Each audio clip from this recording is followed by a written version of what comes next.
Bismillahirrahmanirrahim. Assalamualaikum warahmatullahi wabarakatuh.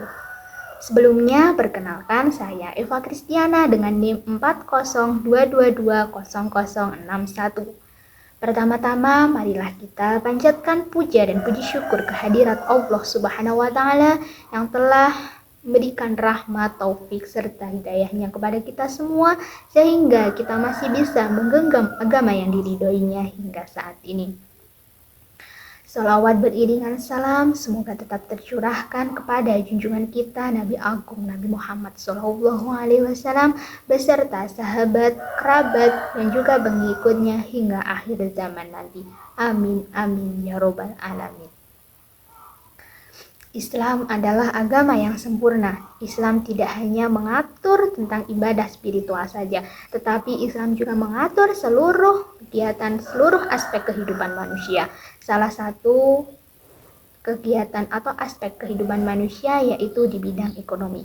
Dalam Islam, kegiatan ekonomi bukan hanya semata-mata untuk mencari kemewahan di duniawi, tetapi juga mementingkan atau memperhatikan kemaslahatan di akhirat dan juga mencari keberkahan. Di era sekarang ini, di mana semakin hari perubahan yang terjadi semakin pesat. Perubahan itu ditandai dengan berkembangnya alat komunikasi, alat transportasi, dan juga lain sebagainya. Namun hal tersebut juga memberikan dampak positif bagi masyarakat, yaitu dapat ataupun bisa membuka peluang bisnis bagi masyarakat dan juga memudahkan masyarakat dalam melakukan bisnis.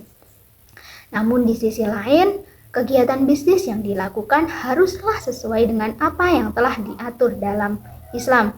Oleh karena itu, di dalam bisnis yang dihalalkan oleh Islam terdapat etika dalam berbisnis.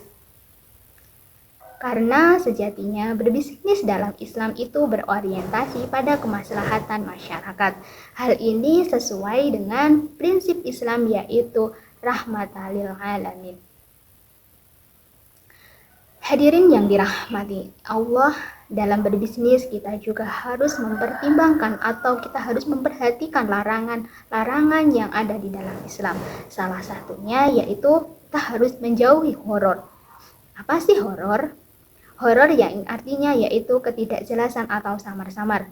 Dalam praktek bisnis, horor ini biasanya dilakukan dalam bidang jual beli.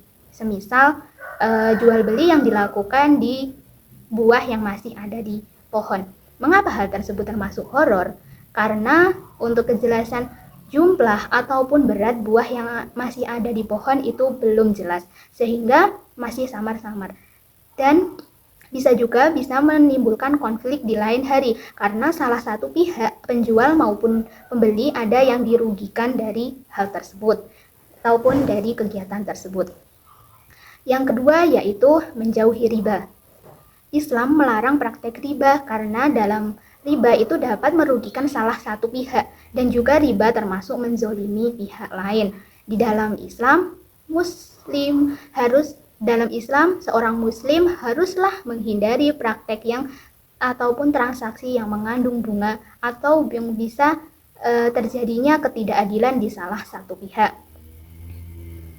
Yang ketiga yaitu adanya bisnis yang haram. Sebagai salah satu bisnis haram yaitu dengan jual beli ataupun menyediakan jasa haram. Untuk yang jual beli, semisal kita menjual narkoba, alkohol, ataupun makanan yang dilarang di dalam Islam, itu kalau dilakukan untuk melakukan bisnis itu sangat dilarang oleh agama Islam. Selain itu untuk menyediakan di bidang jasa itu juga penyediaan jasa haram di dalam Islam itu juga sangat dilarang, seperti penyediaan jasa judi.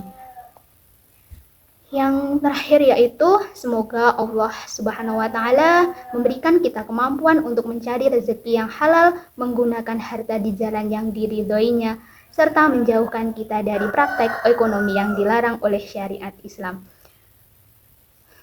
Demikian kultum singkat yang dapat saya sampaikan. Bila ada kata-kata yang kurang berkenan di hati, saya mohon maaf yang sebesar-besarnya. Billahi taufiq wal hidayah, wa ridho wal inayah. Wassalamualaikum warahmatullahi wabarakatuh.